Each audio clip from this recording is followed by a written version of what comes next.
Le grand journal des audacieuses avec Virginie Drouhen, qui est gérante de Pyramidal Communication. Bonjour Virginie. Bonjour. Que propose Pyramidal Communication? Alors on est une agence de communication 100% santé et on est à destination de l'industrie pharmaceutique. Donc on propose pas mal de contenus innovants, ça va des solutions de mapping à des podcasts santé qu'on trouve sur toutes les plateformes, dont par exemple la Minute Néonate pour les bébés préma, la Minute Rhumato, la Minute du pancréas et mon petit chouchou, le Rare à l'écoute. Alors on va y venir. Quelle est l'histoire de votre agence? Vous l'avez créée il y a déjà quelques temps? Oui, il y a presque 20 ans. Il n'y a pas longtemps quoi. Il y a très longtemps, voilà. Non, il n'y a pas longtemps, j'ai dit.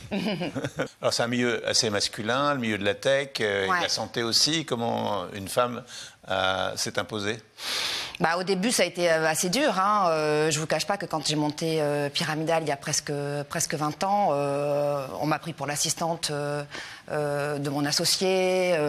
Il y a des clients qui m'ont pas serré la main dans l'ascenseur. Il y a eu pas mal de situations un peu cocasses qu'on vivrait pas, qu'on vit plus aujourd'hui. Ouais, mais il y a 20 ans, à l'époque, j'avais à peine 30 ans. Oui, c'était pas simple. Comment avez-vous fait évoluer cette appréciation de la femme chef d'entreprise? Alors moi, ça m'a jamais gêné d'évoluer dans un milieu très masculin. J'ai toujours pensé que mes idées avaient été suffisamment légitimes pour exister, donc ça m'a jamais vraiment déstabilisée. Et puis en plus, je pense qu'aujourd'hui, franchement, ça a drôlement évolué. Les femmes, même dans des secteurs de pointe comme la santé, elles ont leur place, elles y arrivent. Beaucoup plus qu'il y a 20 ans. Donc aujourd'hui, moi je trouve que même s'il y a encore du boulot à faire, il y a quand même beaucoup plus de reconnaissance, de visibilité. La preuve, le grand journal des audacieuses, aujourd'hui, moi si je prends la parole, c'est parce que je peux le faire aujourd'hui, alors qu'il y a 10 ans, c'était déjà beaucoup moins simple, vous avez été beaucoup moins légitime. Vous avez été une pionnière dans ce domaine. Alors voilà, oui, alors maintenant on peut dire ça, oui. Qui sont vos clients? L'industrie pharmaceutique, les patients, associations de patients, on travaille beaucoup dans tout ce qui est justement santé. Donc on est très sensible au parcours de soins du patient, on est très sensible à tout ce qui est nouvelles technologies, nouveaux médicaments, nouvelles prises en charge. Tout ça, ce sont nos domaines d'activité. Quelle est votre mission principale? Notre mission principale chez Pyramidal Communication, c'est essentiellement d'apporter de la nouveauté et des contenus différenciants à nos clients. Mais c'est surtout de faire adhérer en fait la maturité du marché, pas juste proposer des choses qui sont dans le vent, mais proposer justement des solutions qui vont coller à la stratégie opérationnelle, qui vont coller à la maturité des personnes qu'on a en face de nous, et ça c'est très important. Le podcast a de l'importance dans votre mode de communication? Oui, il y a 3 ans, quand on a lancé le podcast dédié aux maladies rares, tout le monde nous disait « mais vous êtes fous, ça va jamais marcher, il y en a aucun dans la santé ». Et en fait, c'est un énorme succès. Donc, mais il y a 3 ans, oui, c'était une vraie innovation de rupture, effectivement. Vous avez comblé un vide? Ah oui, ça n'existait pas. En plus, c'était en plein Covid. Donc, la plupart des patients atteints de maladies rares étaient hyper isolés. Donc oui, je pense qu'on a comblé un vide, oui. Et vous faites des podcasts sur différentes thématiques de Différentes santé. Thématiques, ouais, différentes pathologies. Quelle audience avez-vous? C'est une très forte audience? Ah oui, par exemple, les bébés préma, il y a la Minute Néonate, elle a rencontré un vrai succès parce que je pense qu'il y avait plein de mamans et de papas qui se posaient plein de questions. Et donc, il y a à la fois des professionnels de santé qui viennent parler, des patients qui témoignent donc, sur le parcours de vie. Donc ça, c'est très important. Et puis, concernant Rare à l'écoute, c'est de l'errance diagnostique. Il y a 8000 maladies rares, entre 7 et 8000 maladies rares aujourd'hui. Et il y a 3 millions de patients qui sont concernés, un patient sur 2 qui n'a pas de diagnostic, qui peut passer des années à chercher ce dont il est malade. Il y a même moi, j'ai entendu des patients qui me disaient qu'ils ont fini en hôpital psychiatrique parce qu'on les prenait pour des fous. Et qu'en fait, au bout de 15 ans, ils ont été diagnostiqués d'une maladie effectivement rare, comme Céline Dion. Quelle est l'importance de l'intelligence artificielle aujourd'hui dans votre travail?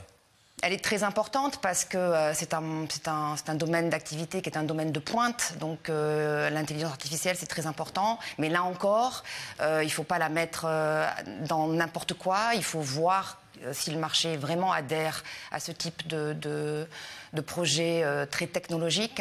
Et c'est surtout la limite de la data.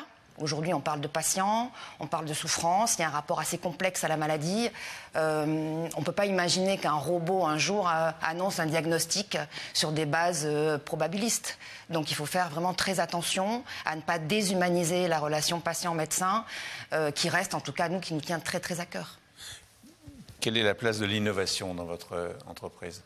C'est notre ADN. Hein. Quand on est une agence locale et qu'on est sur un marché hyper concurrentiel, ce qui fait notre différence, c'est qu'ils vont trouver chez nous ce qu'ils ne trouvent pas ailleurs. Comment êtes-vous perçu par le monde de la santé aujourd'hui? Alors ça, je ne sais pas. Je pense qu'on est quand même perçu comme une agence locale très tech, en fait. Ouais. Quels sont vos objectifs à court et moyen terme? Beaucoup de croissance organique, avec justement tout un tas de podcasts et encore plein de thématiques à découvrir et à partager avec le grand public et les professionnels de santé. On a également aussi un beau programme autour de la thérapie génique qui va s'annoncer, là aussi, où il y a plein de fantasmes, plein de rumeurs, où on a envie de mettre un discours plus cohérent avec des vrais experts. Donc, comment nourrissez-vous votre compétence dans ce monde qui est en perpétuelle évolution? Je lis beaucoup, je fais tout le temps de la veille concurrentielle, je discute, je benchmark, je me remets en cause, beaucoup aussi. Je fais évoluer les équipes, on est tout le temps en train d'aller chercher la formation, donc c'est quelque chose qui est permanent, oui, qui bouge, qui évolue. Vous trouvez facilement des collaboratrices et des collaborateurs?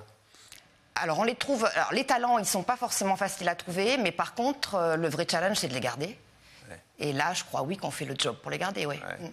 Et vous envisagez de vous agrandir, de vous développer, de créer des antennes ou... Je ne suis pas sûre qu'on soit dans une dimension ou une évolution forcément très grande, très large, avec une envie de manger le monde. Je pense qu'on a envie déjà de faire du bon boulot sur le marché local et autour des structures de soins qui existent en France, et c'est déjà beaucoup.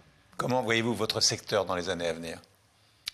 On a une chance incroyable. Enfin, moi, je trouve que j'ai une chance incroyable de bosser dans la santé. On a des innovations tous les jours, des médicaments qui sortent, qui sont nouveaux pour traiter de pathologies de plus en plus lourdes. Donc, j'ai de la chance d'être dans un milieu comme ça qui évolue à vitesse grand V. C'est des bonds en avant réguliers. Là, les 2-3 dernières années, on a vu des cancers se guérir, on a vu des gens qui étaient en fauteuil qui vont peut-être se lever avec la thérapie génique. Donc, ouais, c'est un truc de dingue, ouais. C'était un rêve de jeune fille, ce que vous faites ou... Pas du tout, puisque je suis pas du tout en phase avec ce que j'ai fait comme études, mais par contre, je suis tombée dans la santé, j'avais 25-26 ans et j'en suis plus jamais sortie, en fait. Merci beaucoup. Merci.